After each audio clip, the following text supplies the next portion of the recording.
کہ معیشت کے لیے اچھی خبر ہے۔ آئی ایم ایف نے پاکستان سے سٹاف لیول معاہدہ کر لیا ہے۔ $3 ارب کا سٹاف لیول معاہدہ کرنے کا اعلان بھی کر دیا گیا ہے۔ آئی ایم ایف اور پاکستان کا $3 ارب کا سٹینڈ بائی ارینجمنٹ کا یہ معاہدہ طے پایا ہے۔ عامر سیال سے مزید بات کرتے ہیں۔ عامر، بتائیے گا کہ اگر پاکستان کی جانب سے آئی ایم ایف کی جانب سے جو شرائط طے کی گئی ہیں اگر ان پر امپلیمنٹ نہیں ہوتا تو کیا اس ایگریمنٹ پر افیکٹ ہو سکتا ہے یا ایگریمنٹ ختم کیا جا سکتا ہے؟ اس پر بھی وضاحت دے دیجیے گا۔ نہیں، یہ جو پاکستان نے جو یہ آئی ایم ایف کے ساتھ معاہدہ ہے اس کی پیش کی شرائط ہیں اور وہ پاکستان نے تقریباً ساری پوری کر دی ہیں اور یہ نویں جائزے کی تحت ہم نے ساری شرائط پوری کی تھی۔ جو 10واں جائزہ تھا اس کے تحت بھی جو شرائط ہیں وہ بھی کافی حد تک پاکستان نے پوری کر دی ہیں، تو یہ تو سوال ہی پیدا نہیں ہوتا کہ پاکستان شرائط پہ عمل درآمد نہ کرے۔ اور اس میں جو اہم بات ہے وہ یہ ہے کہ جو آئی ایم ایف کے جو سٹاف لیول ایگریمنٹ ہوا ہے اس میں سٹینڈ بائی ارینجمنٹ ہے، 9 مہینے کی ایکسٹینشن ہوگی یہ پروگرام میں، یعنی کہ اب یہ 9 مہینے تک یہ پروگرام چلے گا۔ اس حکومت کے دور میں جو ہے نیا ریویو جو ہے وہ شاید نہ آئے اور اگلا ریویو جو ہے نگران حکومت میں آئے گا، لیکن یہ جو حکومت نے 30 جون تک جتنے اقدامات تھے وہ آئی ایم ایف کے فریم ورک میں کیے ہیں تو ریویو ہوگا بھی تو 30 جون تک کا ہوگا، اس ٹائم تک حکومت نے سارے کیے ہیں۔ تو یہ تقریباً سپٹمبر اکتوبر میں ریویو ہوگا، وہ اس پہ اس دوران جو ہے پاکستان نے کیونکہ سارے اقدامات کیے ہوئے ہیں تو اس پہ پاکستان کو اگلی قسط مل جائے گی۔ اور اس کے بعد جو نیکسٹ گورنمنٹ آئے گی جب اس پہ ریویو ہوگا نگران حکومت بھی تقریباً وہ تمام پالیسیز کرے گی تو اگلی حکومت کو بھی 3 مہینے کا بریزر مل جائے گا کہ پہلے 6 مہینے میں سارا عمل درآمد ہوا ہے اور اس کے بعد 3 مہینے کی مدت ہوگی جس میں وہ سارے اقدامات مزید کر سکے گی۔ تو یہ بڑی خوشائند بات ہے کہ پاکستان میں معاشی استحکام رہے گا، 9 ماہ تک جو ہے وہ پاکستان میں جو ہے معاشی استحکام رہے گا اور اس کے بعد جو ہے پاکستان کو امداد بھی ملتی رہے گی، ایکسٹرنل انفلوز کا بھی مسئلہ نہیں ہوگا اور ہماری امپورٹ ایکسپورٹ جو ہے نارملی ہو سکے گی اور حکومت کو جتنے ادائیگیاں کرنی ہیں ان میں بھی مسئلہ نہیں ہوگا۔ جی اچھا عامر، یہ بتائیے گا کہ اس سے پہلے ٹیکنیکل سطح پر بھی ہوا اور اس کے بعد سٹاف لیول ہے آپ نے کہا 10ویں جائزے تک، لیکن یہ تھوڑا تاخیر بھی اس میں ہمیں نظر آئی، تو اس میں کیا رکاوٹیں تھیں جو ابھی دور کر لی گئی ہیں؟ اگر کچھ مکمل طور پہ دور کر لی گئی ہیں یا ابھی کچھ باقی ہیں؟ دیکھیں، آئی ایم ایف کی جو بنیادی جو آئی ایم ایف 2 چیزیں ایڈوائز کرتا ہے، وہ تو ایک یہ کہتا ہے کہ اپنے ٹیکسز بڑھائیں، دوسری چیز آئی ایم ایف کا مطالبہ تھا کہ پاکستان اپنی سبسڈیز کم کرے، اپنے امیر طبقات کو ٹیکس نیٹ میں لے کے آئے اور جو خسارے میں چلنے والی جو جتنے حکومتی ادارے ہیں یا تو ان میں اصلاح کرے یا ان سے جو ہے ان کی نجکاری کرے۔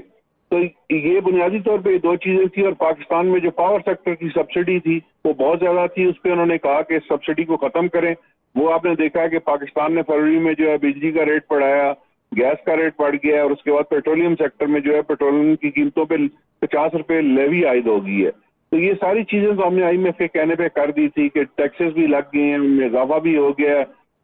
سبسڈیز بھی ختم ہو گئی ہیں، تو وہ پاکستان نے تقریباً 7 چیز کی تھی۔ جو مین مسئلہ پاکستان اور آئی ایم ایف کے درمیان پھنسا ہوا تھا وہ ایکسٹرنل فائنینسنگ کے حوالے تھا۔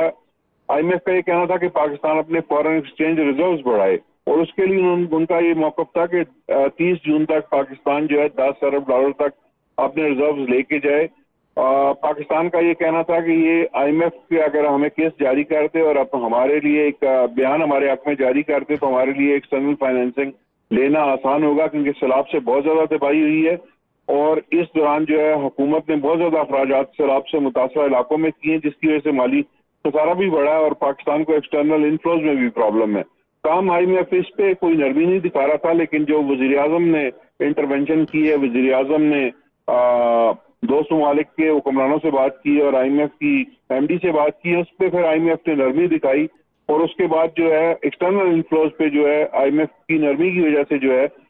یہ پروگرام طے پایا اور لیکن پاکستان کو ایکسٹرنل انفلوز کافی بڑی تعداد میں مل جائیں گے آئی ایم ایف کے پروگرام کی ایکسٹینشن سے، اور آئی ایم ایف کی طرف سے کیس جاری کرنے کے بعد ہمیں سعودی عرب سے $2 ارب ملنے ہیں اور متحدہ عرب امارات سے $1 ارب ملنے ہیں، جبکہ سیلاب سے متاثرہ علاقوں کی بحالی کے لیے جو ہے 3 سے 5 ارب ڈالر مختلف عالمی مالیاتی اداروں اور دوست ممالک سے ملیں گے۔ تو اس سے کافی حد تک جو ہمارے فارن ایکسچینج ریزرو پہ پریشر تھا وہ کم ہو جائے گا۔ جی اچھا یہ بتائیے گا کہ ابھی بظاہر تو یہ نظر آ رہا ہے کہ یہ حکومت کی کامیابی ہے کہ کم از کم 9 ماہ تک تو یہ معاملات صحیح رہیں گے، لیکن یہ بتائیے گا کہ دوبارہ سے کیا جائزہ لیا جائے گا نئے معاہدے کے لیے؟ جی 9 ماہ کے بعد تو پاکستان کو اگلا معاہدہ کرنا پڑے گا، 3 سال کا ایک مزید آپ کو معاہدہ کرنا پڑے گا، کیونکہ یہ جو آئی ایم ایف نے ہمیں بریزر دی ہے 9 ماہ کے لیے، کیونکہ انہیں پتا ہے کہ پاکستان میں الیکشن ہونے ہیں، اور پاکستان میں جو الیکشن ہونے ہیں یہ اتنے آسان نہیں ہوں گے، اور اگلی حکومت جو آئے گی اس سے بھی سنبھالتے کچھ ٹائم لگے گا۔ تو آئی ایم ایف نے اسٹینڈ بائی ارینجمنٹ دے دی ہے، یعنی کہ $3 ارب کا دے دیا ہے پاکستان کو ایک مزید پروگرام 9 ماہ کے لیے، کہ آپ یہ شرائط پہ عمل درآمد کریں اور $3 ارب لے لیں۔ تو یہ 9 ماہ میں اگر پاکستانی اکانومی میں $3 ارب آتے ہیں اور اس کے ساتھ دیگر عالمی مالیاتی اداروں کے سے پیسے ہمیں مل جاتے ہیں، تو ہماری اکانومی جو ہے کم از کم 9 مہینے تک کافی مستحکم رہے گی، اور اس کے بعد اگلی حکومت آ جاتی ہے تو وہ اپنی اکنامک پرائرٹیز کو نئے سرے سے طے کر سکتی ہے، اور اس کے لیے بھی اسے آئی ایم ایف سے مدد لینا اس کے لیے ضروری ہوگی۔ جی اچھا، یہ بتائیے گا کہ اسحاق ڈار کی کوششیں بھی ہمارے سامنے ہیں، بہت انہوں نے کوشش بھی کی، لیکن جب وزیر اعظم کی ایم ڈی صاحبہ سے ملاقات ہوئی تو اس کے بعد کوئی یقین دہانی کروائے گی، تو آپ اس بارے میں کیا کہیں گے کہ کیا اسپیشل یقین دہانی کروائی گئی کہ اسحاق ڈار صاحب تو نہیں کر سکے لیکن پرائم منسٹر صاحب نے یہ کام کر لیا؟ دیکھیں، جو یہ آئی ایم ایف کا پروگرام تھا، ڈار صاحب جب آئے تھے تو اس سے پہلے پروگرام آن ٹریک تھا، تو ڈار صاحب کے آنے کے بعد پروگرام میں مشکلات آئیں، کیونکہ ڈار صاحب نے ایک جو سب سے بڑی ان سے غلطی، انہوں نے روپے کی قیمت کو کنٹرول کرنے کی کوشش کی، اس کی وجہ سے مسائل بڑھے، اور جو درآمدات پہ پابندی لگی اس سے مسائل مزید بڑھ گئے۔ تو آئی ایم ایف کا بار بار یہ کہنا تھا کہ آپ مارکیٹ فورسز کے مطابق چیزیں چلنے دیں، امپورٹ پہ ریسٹرکشن نہ لگائیں، اور روپے کی قیمت کو کنٹرول کرنے کی کوشش نہ کریں۔ تو یہ آئی ایم ایف کا مین مطالبہ تھا، اور ڈار صاحب کی جو تھی ان کی اپنی پریورٹیز تھی، ان کی اپنی سوچ تھی، اس پہ اختلافات بڑھے، اور وہ اتنے بڑے کہ ڈار صاحب جو تھے ان کے معاملات خراب ہو گئے، پھر وزیر اعظم کو انٹرونشن کرنی پڑی، اور وزیر اعظم نے جب دوست ممالک کی مدد لی اور اس کے بعد بات چیت کی انہوں نے خود، تو پھر یہ معاہدہ طے پایا، کیونکہ اس میں جو ہے ڈار صاحب نے کیونکہ جو بجٹ بنا رہے تھے آئندہ مالی سال کا، اس میں بھی انہوں نے آئی ایم ایف کو جو ہے اعتماد میں نہیں لیا تھا، تو اس پہ بھی آئی ایم ایف کو بہت زیادہ اعتراضات تھے، اور وہ تقریباً ان کی ناراضگی کا اظہار کیا جا رہا تھا ان کی طرف سے۔ تو وزیر اعظم کے کہنے پہ ڈار صاحب نے پھر بجٹ کی جو فگرز ہیں وہ شیئر کی آئی ایم ایف کے ساتھ، اور آئی ایم ایف نے یہ کہا تھا کہ اس اعداد و شمار جو بجٹ کے ہیں آئی ایم ایف کے فریم ورک کے مطابق کیا جائے، جس میں انہیں ایک بہت زیادہ ریزرویشن تھی، ان کا اعتراض تھا، جو ایمنسٹی اسکیم دی جا رہی تھی تفصیلات زر پہ، وہ تجویزی حکومت نے واپس لے لی۔ پھر ان کا ایک بہت بڑا مطالبہ تھا کہ پینشن میں اصلاحات کی جائیں، وہ بھی گورنمنٹ نے عمل درآمد کر دی ہے۔ یہ گزشتہ 10 سالوں سے آئی ایم ایف کا ٹاپ مطالبہ تھا کہ پینشن میں اصلاحات کی جائیں، کوئی حکومت یہ اصلاحات والے معاملے پہ ہاتھ ڈالنے کو تیار نہیں تھی۔ اس حکومت نے یہ کام بھی کر دیا کہ پینشن میں اصلاحات کی ہیں۔ پھر ٹیکس کلیکشن بڑھائی گئی ہے، 2000 ارب روپے کے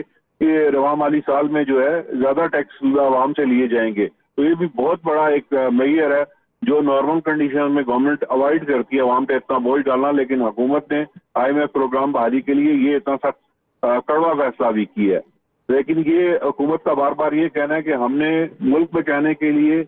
اپنی سیاست جو ہے وہ داؤ پہ لگا دی ہے، تو یہ جو ہے حکومت نے بہت سخت فیصلے لیے ہیں، لیکن یہ حکومت ہوتی ہے، کوئی اور حکومت ہوتی ہے، جب تک فیصلے نہیں لیے جانے تھے آئی ایم ایف پروگرام کی بحالی ممکن نہیں تھی۔ اچھا عامر، یہ بتائیے گا کہ ابھی اس کے بعد نگران حکومت ہے اور الیکشن بھی ہوں گے، تو کچھ جو اگلا معاہدہ ہوگا اس پہ کنڈیشنز کیا زیادہ سخت ہو سکتی ہیں؟ اگر سادہ لفظوں میں بات کی جائے تو کیا اگلے معاہدے کے میں زیادہ مہنگائی ہو سکتی ہے؟ لیکن یہ تو اس پہ نیگوشیٹ کرنے پہ طے کرتا ہے نا کہ آپ کس طرح کرتے ہیں، لیکن اس حکومت نے جتنے سخت ڈیسیژنز دیے ہیں، میرا نہیں خیال کہ اگلی حکومت کو اتنی مشکل صورتحال درپیش ہوگی، کیونکہ سب سے بڑی جو مسئلہ تھا وہ بجلی کے اور گیس کے ٹیرف میں تھا، وہ تو تقریباً گورنمنٹ نے 100% بڑھا دی ہے، اور اب اس میں اگر کرپشن کو روکا جاتا ہے، اس میں سسٹم کی اصلاح ریفارم کیا جاتا ہے، تو مزید پاور سیکٹر میں اور گیس سیکٹر میں ٹیرف بڑھنے کا امکان نہیں ہے، مزید ٹیرف بڑھنے کا امکان نہیں ہے۔ عامر سیال، آپ کا بہت شکریہ۔ آئی ایم ایف نے پاکستان سے سٹاف لیول معاہدہ کر لیا ہے، $3 ارب کا سٹاف لیول معاہدہ کرنے کا اعلان کیا گیا ہے۔